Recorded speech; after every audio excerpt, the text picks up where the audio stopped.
pwede kang panahon o pwede kang laglagot.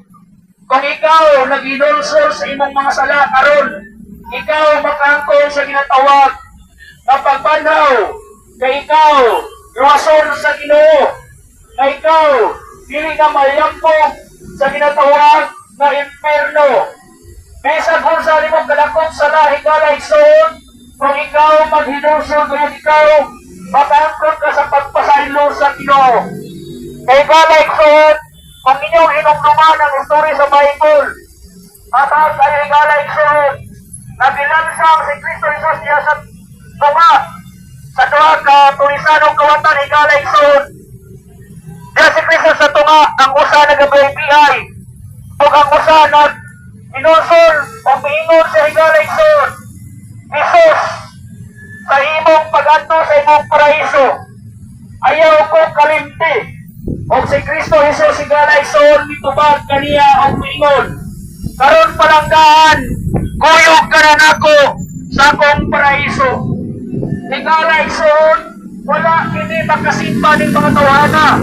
Ang kini ko sa mga naging BPI, wala siya makaangkon sa tinatawag naging harian sa Diyos.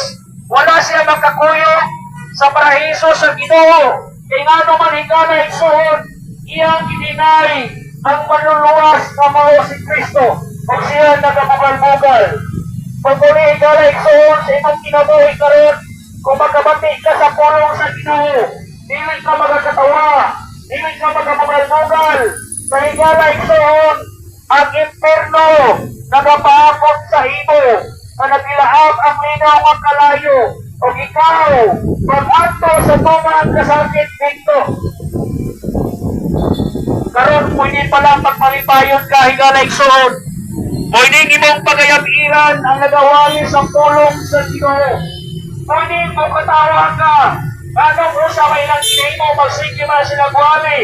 Pero higalayson, kami nagawali dili para sa pangwarta, dili para sa among kagalingon, kung dili nagawali kami tungod sa gihimo ni Kristo Jesus diya sa cross sa Kalbaryo, na siya higalayson, ang anak sa Diyos, ginalutos sa mga soldiers higalayson, sa mga sundalo, inuman nila ni higalayson, o kini higalayson, gilansang sa cross sa Kalbaryo.